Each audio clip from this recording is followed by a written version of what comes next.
भाई और बहनों, आप जो मेरी आवाज को सुन रहे हैं, मैं आज आपके सामने परमेश्वर के वचन बाइबल से परमेश्वर के प्रेम के बारे में, परमेश्वर के अनुग्रह के बारे में और पापों की क्षमा के बारे में आपको कुछ बताना चाहता हूं। क्या ही धन्य वो पुरुष जिसको परमेश्वर चुनता है। आज मेरा संदेश आपके सामने है, वो एक बड़ा कर्जदार और बड़ा माफीदार। हमारा परमेश्वर कितना बड़ा माफीदार है और इंसान कितना बड़ा कर्जदार है, इससे संबंधित मैं आपके सामने कुछ आयतें बाइबल से पढ़ना चाहता हूं। ये आयतें लूका के 7 अध्याय और उसके 37 वचन से लेकर के 47 वचन तक मैं आपको पढ़ के सुनाता हूं। यहाँ पर यूं लिखा हुआ है, किसी फरीसी ने यीशु से निवेदन किया, मेरे साथ भोजन कीजिए।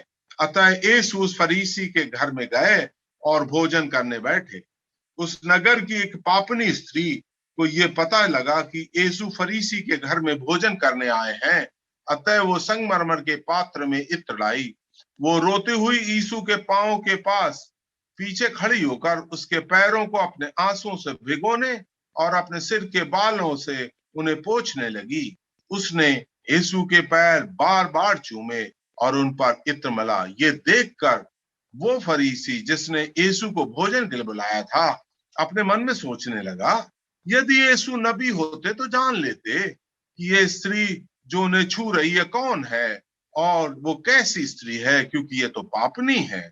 ये जानकर यीशु ने उसके उत्तर में कहा, हे सिमोन, मुझे तुझसे कुछ कहना है। वो बोला, हे गुरु कहिए। यीशु ने कहा, किसी महाजन के 2 देनदार थे, एक 500 और दूसरा 50 दीनार का देनदार था। जब उनके पास चुकाने को कुछ न रहा तो उसने दोनों को माफ कर दिया। मुझे बताओ, उनमें से कौन देनदार महाजन से अधिक प्रेम करेगा? सिमोन फरीसी ने उत्तर दिया, मेरी समझ में वो जिसका उसने अधिक ऋण छोड़ दिया। यीशु ने उससे कहा, तुमने ठीक कहा। फिर उस स्त्री की ओर फिर कर यीशु ने सिमोन फरीसी से कहा, क्या तुम इस स्त्री को देख रहे हो? मैं तुम्हारे घर में आया, परंतु तुमने मेरे पांव धोने के लिए पानी न दिया, पर इसने मेरे पांव आंसुओं से भिगोए और अपने बालों से उनको पूछा। तूने मुझे प्यार न किया, पर जब से मैं यहाँ आया हूं तब से इस स्त्री ने मेरे पांवों को चूमना न छोड़ा। तुमने मेरे सिर पर तेल नहीं मला, पर इसने मेरे पांवों को इत्र मला है। इसलिए मैं तुमसे कहता हूं, इसके बहुत पाप क्षमा हुए, क्योंकि इसने बहुत प्रेम किया। पर जिसका थोड़ा क्षमा हुआ है वो थोड़ा प्रेम करता है। ये परमेश्वर का वचन है। परमेश्वर का धन्यवाद हो। हमारे प्रभु यीशु मसीह का प्रेम पापियों के लिए। हम बाइबल पढ़ते, प्रभु यीशु मसीह का संसार में आने का उद्देश्य था पापियों को ढूंढने और उनको बचाने के लिए, और उनको ढूंढने और बचाने के लिए उन्होंने कैलवरी के क्रूस पर अपने प्राण दिए। यहाँ पर हम पढ़ते हैं, प्रभु यीशु मसीह जब इस पृथ्वी पर अपनी सेवकाई कर रहे थे, उस समय एक फरीसी ने उनको अपने घर में भोजन के लिए बुलाया। और प्रभु यीशु मसीह जब भी कोई निमंत्रण देता था, कैसा भी व्यक्ति उसके घर में वो जाते थे। हम देखते हैं जब प्रभु यीशु मसीह भोजन करने बैठे तो उस शहर की जो सबसे पापिन स्त्री थी, वो भी प्रभु यीशु मसीह के बारे में सुन करके उस फरीसी के घर पहुंच गई। लेकिन वो सामने से नहीं, हम यहाँ पढ़ते हैं वो पीछे से आई।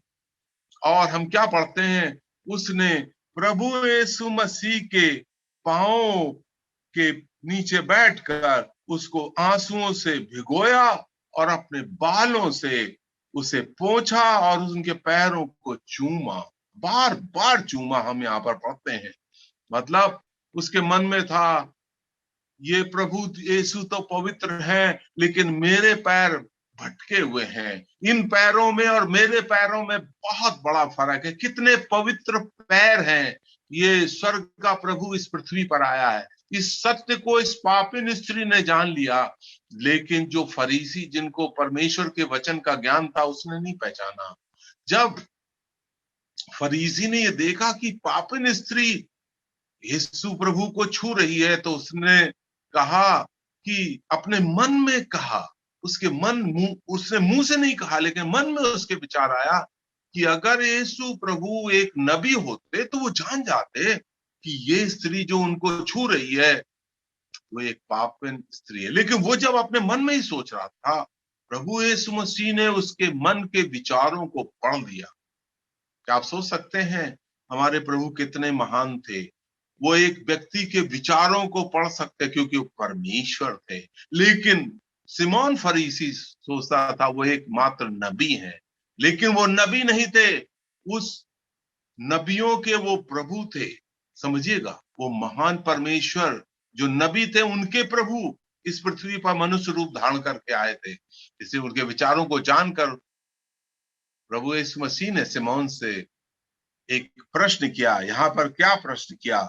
उसने कहा, किसी महाजन के 2 देनदार थे, एक 50 दीनार और दूसरा 500 दीनार। एक का कर्ज दूसरे के कर्ज से 10 गुना ज्यादा था, लेकिन दोनों कर्जदार थे और उस महाजन ने दोनों को माफ कर दिया।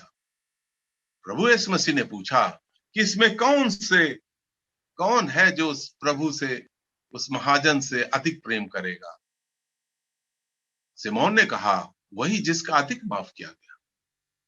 इसलिए प्रभु यीशु मसीह ने कहा, ठीक कहा तुमने। इस स्त्री ने, देखिए, जब से मैं आया हूं वो मेरे पैरों को अपने आंसुओं से धो रही। तूने मुझे पैर धोने के लिए पानी ना दे। उस जमाने में जब लोग भोजन करने आते थे तो जो लोग भोजन करने देने के लिए बुलाते थे उनके पैरों को धोते थे, उनको सिर में लगाने के लिए तेल देते थे और उनसे उनके गले मिलते थे, चुम्मा देते थे। लेकिन इसने भोजन के लिए तो बुलाया, लेकिन इसको प्रभु से कोई खास जो स्नेह नहीं था। इसलिए कहा, क्या तूने इस स्त्री को देखा है? जब से मैं आया उसने मेरे पांवों को आंसुओं से भिगोया है, उसे मेरे पांवों पर तेल मला है, पांवों को चूमा है और अपने सिर के बालों से पोंछा है। इस स्त्री के जो पाप बहुत थे वो सारे के सारे पाप क्षमा हुए। तो यहाँ पर हम देखते हैं इसने कितना अधिक प्रेम, इस स्त्री का प्रभु यीशु मसीह के लिए कितना अधिक प्रेम था। हालांकि वो एक बहुत पापिन थी और प्रभु यीशु मसीह महान पवित्र परमेश्वर। देखिए, एक अधम पापी का एक पवित्र परमेश्वर से कैसे मेल होता है, कैसे ये वो प्रभु हैं जिनके समक्ष स्वर्गदूत भी अपने सिर को ढककर उनके सम्मुख आते हैं। लेकिन अभी वो मानव रूप धारण करके इस पृथ्वी पर थे, इसलिए सभी लोग उसके पास आ सकते। हम देखते हैं किस प्रकार से इस स्त्री ने उस मौके का फायदा उठाया। और यहाँ पर हम देखते हैं प्रभु यीशु मसीह ने 3 बातें कही। उस स्त्री से प्रभु ने कहा, 48 वचन पढ़ते हैं, हे स्त्री, तेरे पाप क्षमा हुए। पहली बात, पापों की क्षमा। दूसरी बात प्रभु ने कही, उससे कहा, तेरे विश्वास ने तुझे बचा लिया है। और तीसरी बात कही, तू कुशल से चली जा। ये 3 शब्द बहुत महत्वपूर्ण है। पापों की क्षमा, उद्धार और शांति। इस स्त्री को तीनों चीजें मिली, फरीसी को कुछ भी नहीं मिला। इस स्त्री को सबसे पहले पापों की क्षमा। भाइयों और बहनों, मैं आपके सामने ये सत्य को रखना चाहता हूं, मनुष्य की सबसे बड़ी जरूरत है पापों की क्षमा। बाइबल में बहुत सफाई के तौर पर आया है कि सब मनुष्य जो संसार में पैदा हुए हैं सब के सब पापी हैं और पाप के साथ कोई भी स्वर्ग में प्रवेश नहीं कर सकता। और पापों की क्षमा, बाइबल में लिखा हुआ है, बिना खून बहाए, अर्थात पापों का जब तक कोई दंड न उठा ले तब तक पाप क्षमा नहीं होते। हमारे पापों का दंड प्रभु यीशु मसीह ने स्वयं उठाया। उन्होंने इस स्त्री का पाप का दंड अपने शरीर पर ले लिया, क्योंकि थोड़े समय बाद वो क्रूस पर अपनी जान देने जा रहे थे। तो पाप की क्षमा अत्यंत आवश्यक है। मनुष्य, दो प्रकार के मनुष्य मरते हैं, एक तो पाप के साथ मर जाते हैं और दूसरे पाप क्षमा होकर के मर जाते हैं। इस स्त्री को पाप क्षमा मिली और दूसरा क्या हुआ, तेरे विश्वास ने तुझे बचा लिया। बिना पाप क्षमा हुए उसको उद्धार नहीं मिलता, तेरा उद्धार हो गया। ग्रीक भाषा में ये शब्द है सोजो, इसका बहुत बड़ा अर्थ है। जब पाप क्षमा होते हैं तब उद्धार होता है। किसी क्रिया कर्म से, किसी शब्दों के उच्चारण से उद्धार नहीं होता। उद्धार पाप क्षमा से होता है और उस विश्वास से होता है कि प्रभु यीशु मसीह ने हमारे पापों के लिए अपनी जान दी। आज से 2000 साल पहले प्रभु यीशु मसीह इस पृथ्वी पर आए थे।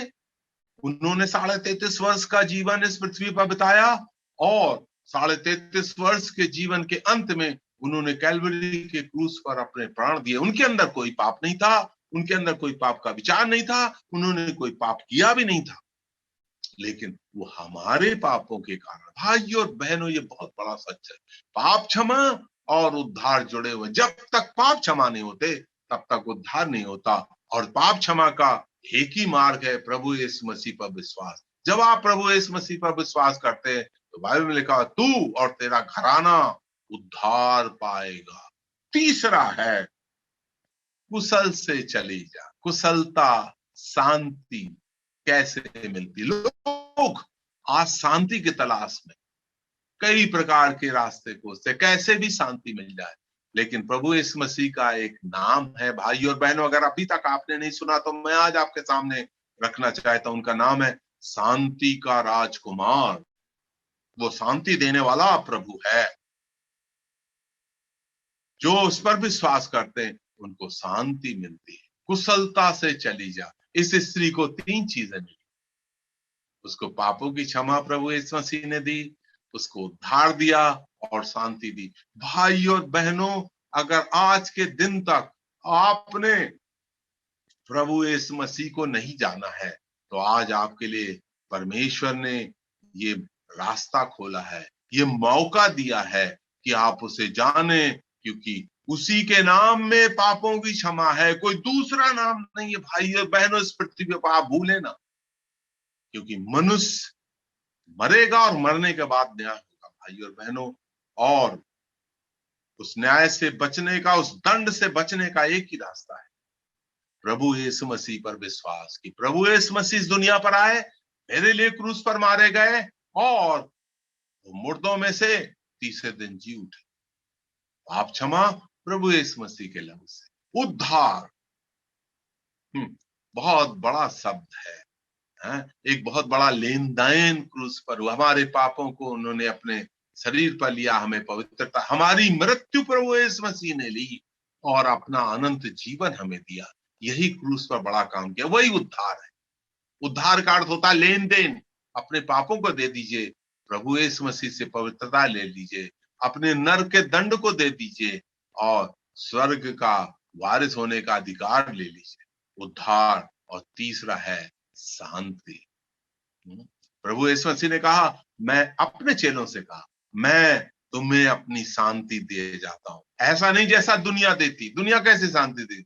दम मारो, दम मिट जाए गम, बाद में क्या होगा, टीबी हो गई और पूरा शरीर ही नाश हो गया। नहीं, दम से नहीं, प्रभु यीशु मसीह पर विश्वास, क्योंकि महान परमेश्वर। भाई और बहनों, ये बाइबल की सच्चाई तो मैं आपको बता रहा हूं, लेकिन ये ऐतिहासिक सच्चाई भी है। प्रभु यीशु मसीह आज से 2000 साल पहले, दुनिया का इतिहास 2 भागों में बटा हुआ है, ईसवी और ईसा पूर्व। प्रभु यीशु मसीह मानव इतिहास के बीच में खड़े हुए हैं। एक बहुत बड़ी सच्चाई आपके सामने है। अगर आप इस सच्चाई पर विश्वास करेंगे तो आपको उद्धार मिलेगा। आज 3 चीजें आपके सामने हैं।